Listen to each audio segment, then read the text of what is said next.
That thumbnail. What the hell? Anyways, hey everybody, it's the Buttermilk, and welcome back to the next reaction video in the two reaction videos of game theory. Not game theory, film theories. Don't hug me, I'm scared. Theory series.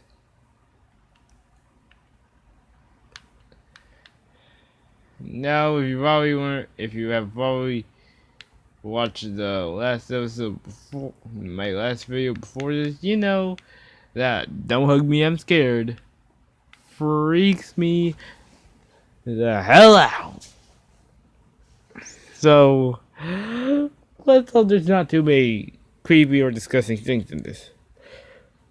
So just to recap, last time Matt found that the message "Don't Hug Me, I'm Scared" is sending is about how TV corporations will just corrupt things just for, like, change things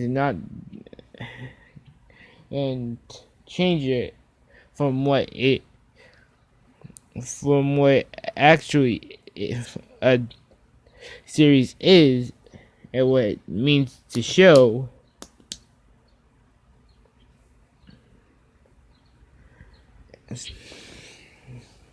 And distort it into something they believe is more profitable. But there's still a whole bunch of stuff left to figure out, apparently. So, without further ado, let's jump into this and find out the secrets, the hidden war, apparently. I guess it's my Oh no! choose a card. Oh no! He's. Matt's done it again. This sort of thing happened in the last intro. Let's see. What's really going on? And don't hug me, I'm scared. Yes, if only there was some way to learn more information about this. I'm a computer. They all have Matt hair. I got some theories in line that just might blow your mind.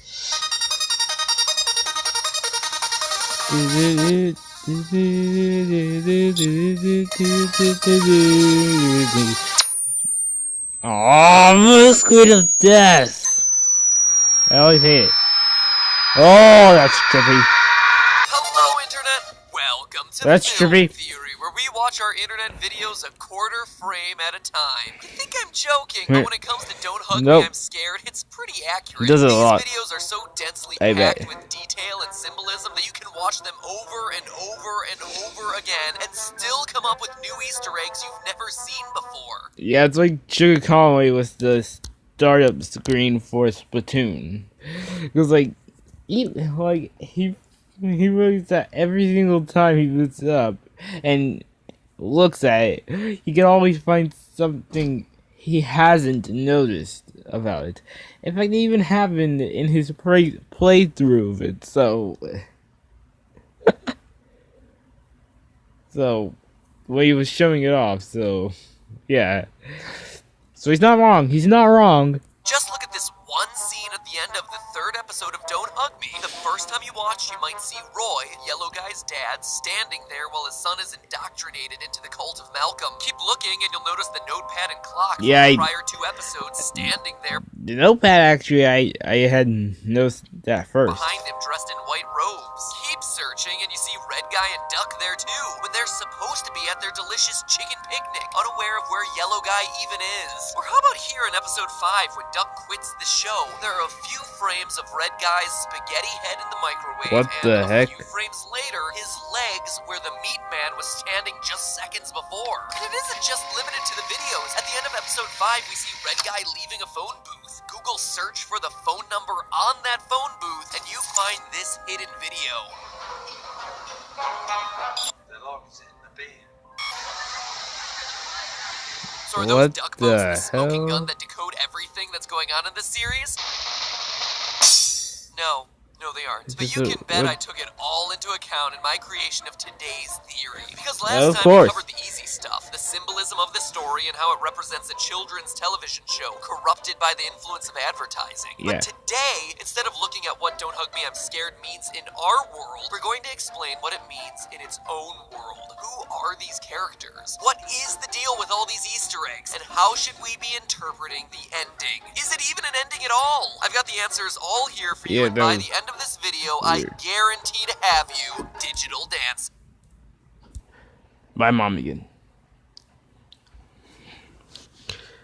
Now, as I watched and rewatched the series, even though Red Guy, Yellow Guy, and Duck are the ones who appear on camera most often, these videos seem to have two main characters. Red Guy, yes, and Roy, Yellow Guy's porn surfing father. And that's reinforced He's in every episode 6, episode? where the whole ending sequence of events revolves around the relationship between these two. But who are they? Additionally, in a series full of bizarre moments, two events seem to be the most game-changing. Red Guy's literal mind blow at the end of the computer episode, and the dramatic shift See? to real life in the middle of episode 6. It was my theory that if we could somehow answer who those two characters are and what those two events stood for, then this whole enigma ball would unravel. So I started with the guy that we have the most information about. Red Guy. Now, as we established last time, Don't Hug Me depicts a television show with Red Guy, Yellow Guy, and Duck as performers on the series. Oh, there you are. We've been looking for you all afternoon. Don't get me wrong, I didn't say that they're good performers, but they are performers nonetheless. In addition to all the camera and set imagery we I discussed feel like last they're good time, there are performers. multiple instances where things don't go as planned, and Red Guy literally breaks the fourth wall to address what seems like someone behind the camera. The first instance of this occurs in episode 2 when the clock begins to talk. Red Guy turns to the camera, genuinely confused, saying quietly, Who is that? then again, at the beginning of episode 4, the Red Guy delivers his setup, If only there was a way to learn more about the world. then strongly indicates towards the globe. Even the music cue follows him. Duck then joins in, trying to cue the reveal of the globe, but both are genuinely caught off guard by the computer coming to life. Apparently a change in the script that neither were made aware of. It's made especially clear that Red Guy wasn't in on this change when he reveals that they already had another computer, a cute laptop, but is once again cut off before he can get through his thoughts. From there, Red Guy tries to shut the computer up by saying things like, Wait a second. What's your favorite color? Stop Do you talking. like Be do you quiet. have before touching the computer and causing it to freak out. So Oh. clearly, Red Guy is both unaware of and very displeased by these unexpected changes. So he then, leaves who the show? is he? Well, that answer comes to us in the final episode, Dreams. It starts with Yellow Guy left alone learning about dreams from the lamp, but quickly transitions to Red Guy IRL at a desk job and singing the Creativity song at a karaoke bar to receive, let's just say, less than stellar reviews. Smiling at me. Now, most other theories see this as occurring in the present day, but what makes more sense is that this scene is actually a flashback to the Red Guy's life before the show, when he was working at a boring desk job and had dreams of making a children's television program. I mean, look at the way he pitches the idea of the singing file to his boss, something that becomes physically manifested later in the video. More on that in a minute. But truly, despite the monotone voice, this guy is a guy with dreams. Dreams that sometimes seem like they're getting drowned in a pool of oil, or booed Really? off stage with all the enthusiasm of a YouTube comment section. But within that sea of bored disapproval, one person watching the Red Guy's performance wasn't booing. Roy. And it's here that we finally learn of the secret to their relationship. Roy discovered Red Guy at an open mic night and made him a deal to sponsor the kids show that Red Guy had always wanted. But then, how do we know that Roy is the sponsor? It's easy. We're expressly told it in the credits. Episodes 2 through 6 of DHMIS end with a special thank Oh my goodness, I saw that straight away.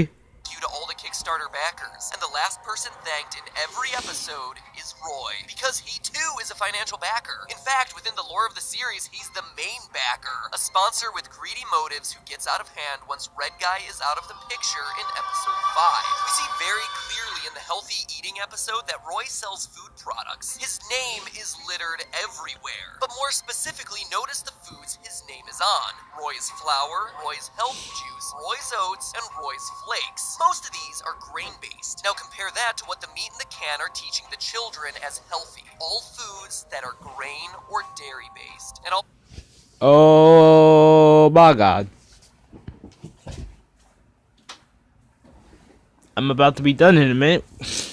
I'm about to be done with this theory. Aspect. But this theme of questionable health benefits behind plain foods doesn't stop there. It also appears in a bizarre interview the characters did with the British website It's Nice That in May of 2016. In it, Red Guy says that he's trying an all plain foods diet and that it's causing some disturbing side effects. Wonder if his teeth are turning gray. In fact, Roy's role as a food producer can even tie in with the overalls that he and his son wear. This isn't the first time that we've seen some product placement in these episodes. In episode 4, the computer prints out a picture of oat cereal and then also shows them a picture of the same cereal in the newspaper. If you look really closely, you can even see the oats digital dancing. Considering the theory that Red Guy is the creator and Roy is the sponsor, this product placement was probably a big point of contention. But with Red Guy no longer on the show as of episode 5, Roy was free to fill the video with as many products and skewed health messages as he wanted to, turning it from being educational to being one big commercial. You can even see it happen. If you check out the final moments of episode 4, frame by frame, you see both Duck and Yellow Guy glitch into the picture. But look closely and you'll see that their brains are exposed, a sign that they've been brainwashed by the computer.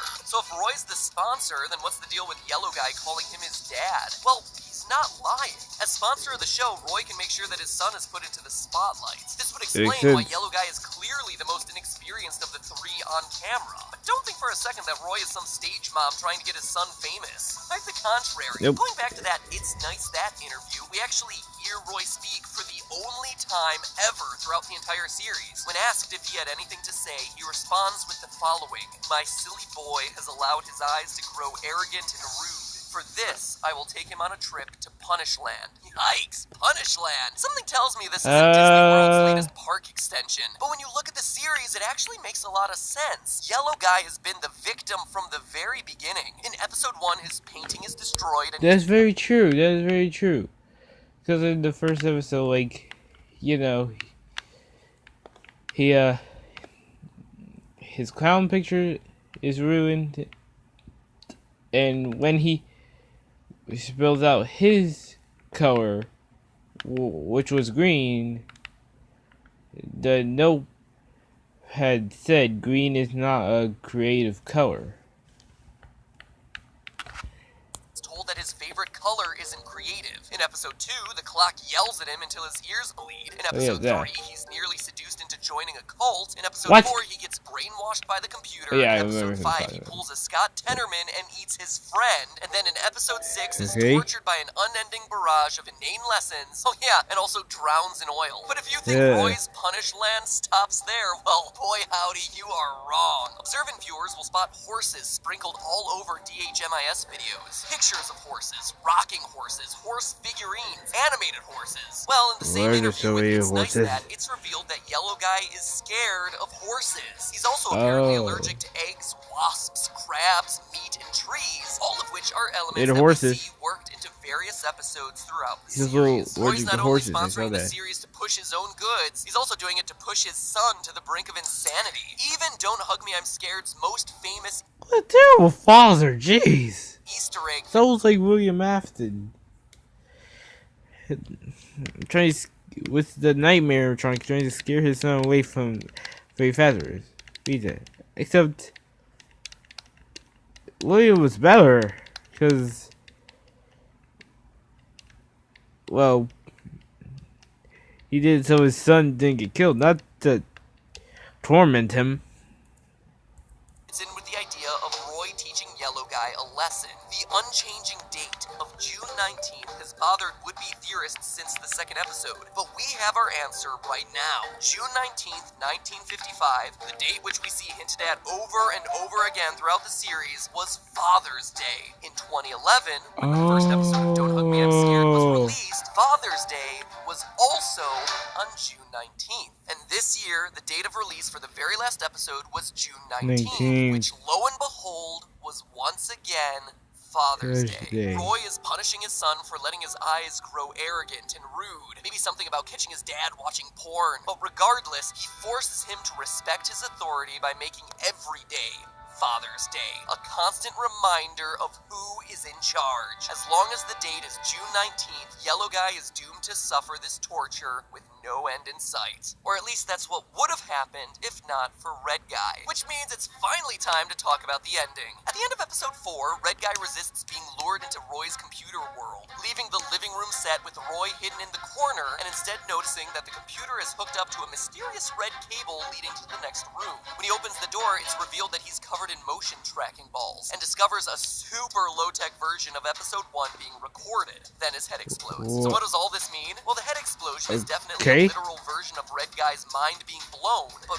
what exactly blew his mind in the first place? Many have said it's him realizing that he's on a TV show, but as we've seen already, both he and Duck break the fourth wall repeatedly, meaning they know they're on camera. Instead, I think the revelation is a lot more positive. Notice that he follows a red cable hooked up to the computer and that he's leaving Roy's room. A room, mind you, with higher production value, filled with props and motion capture ability, only to find himself in a room with a crude set and props. Red Guy's mind blow in this moment is that he doesn't need the dominating presence of Roy, that he can create his series on a low budget and load it directly onto the computer, i.e. a place like YouTube, without needing a bunch of money. Remember, episode 4 is all about what you can do on a computer. According to Roy, it's all superficial consumerism things, charts, digital style, dancing. But here, Red Guy sees a video being filmed and uploaded directly to a computer. And again, based on what we discussed last video, this is similar to the journey the creators of DHMIS took to keep their series independent. So, because Red Guy like they got a Roy's bunch series of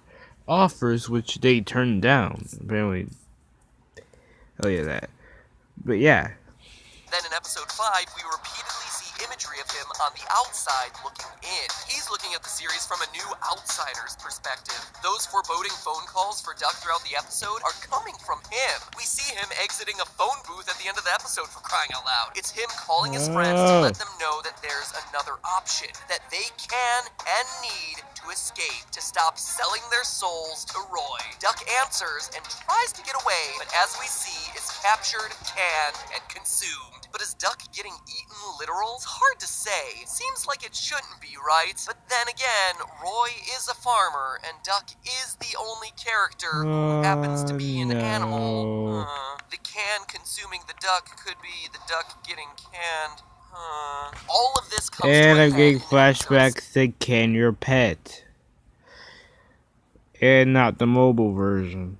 6. Yellow Guy is the last one standing on the show, held there by his father. Once the episode gets underway, we see the origins of the series, with Red Guy being discovered by Roy at karaoke. We then cut to Red Guy discovering, for lack of a better term, the show machine, which creates the characters and situations that we've seen throughout the previous 5 episodes. Now mind you, none of this is literal. It's all meant to be symbolic. This is Red Guy coming to grips with the show he created and seeing for the first time ever with clear eyes the effect it's having on kids like Yellow Guy. Roy discovers Red Guy trying to shut down the machine and reaches his hand out to touch the Red Guy on the shoulder. It's not a gesture of aggression, it's more like a peace offering, an invitation to come back and work. It's like what those things in like movies or like,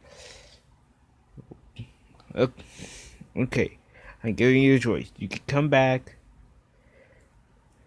and you can come back, and still be alive and work for me. We could do so much together. I could do so much with your help. But if you don't come peacefully, I'll have to do something I never thought I would want to do, or something like that.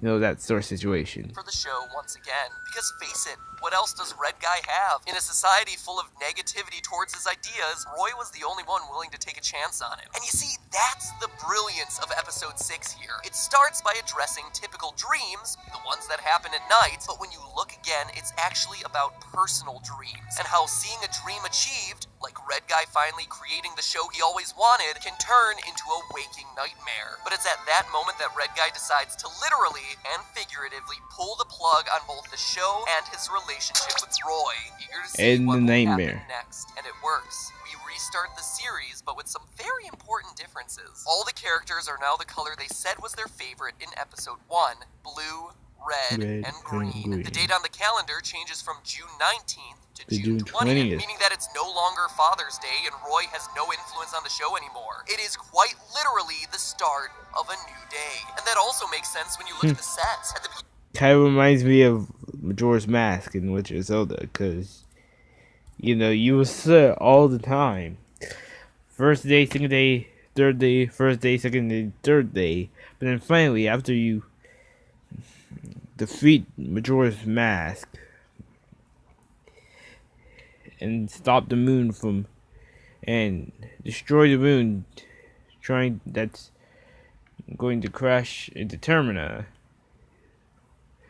the, the it it changes to a brand new day. beginning of episode 1, the kitchen is full of props like knives and plates Like, you and know, books and a telephone. But the reset version at the end of episode 6 is Nice. very simple, with just a table and a few other items. Without Roy's sponsorship, they're working on a smaller budget, but the characters are finally free. The notepad Hey, flips do what they open and want. the first episode begins again, but this time it's on their own terms. This time green will be a creative color. But Yeah! that's just a theory. A film theory. And cut. Okay, this is just feeding me theories to see. Well, you know what we're doing next. That's pretty interesting. That's pretty cool.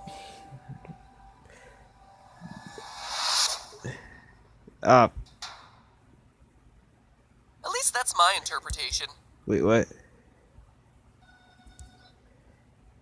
Is that for the A creative color. final But episode? hey, that's just a theory. A film theory. And cut. Like, is that supposed to be for the 6th episode? Because it says Roy.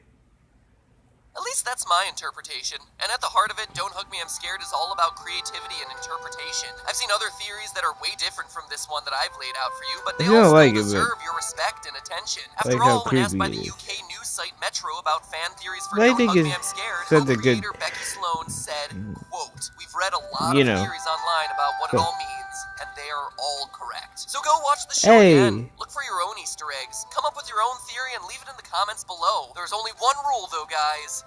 Be creative. And with that, we leave behind DHMIS. As we close the book on this two-parter, I gotta ask, of the 6 episodes of Don't Hug Me, which was your favorite one? Creativity? Time? Love? Computers? Healthy eating? Or dreams? Click on one to choose. I'm really curious which one you responded to most. I'm a toss-up between creativity and computers. The love one was good too. I'm just glad to be done with this. I've been watching these videos over and over and over again, and most of the time it's at like midnight or 1 in the morning. These are not Wow. things that you want to watch a bunch of times before you go to bed. Trust me. No, really. Trust me. Yeah. Anyway, click on one to choose and cast your vote. Can't wait to see what the results are. Now, if you'll excuse me, I'm going through some superhero withdrawals. Or should I say, super villain withdrawals. Well, that was certainly interesting. Yeah, luckily, because time went just at the end, and apparently I'm going to be looking into the world of Rick and Morty next. So, see you guys when that happens. Oh my goodness, I'm falling down the theory hole.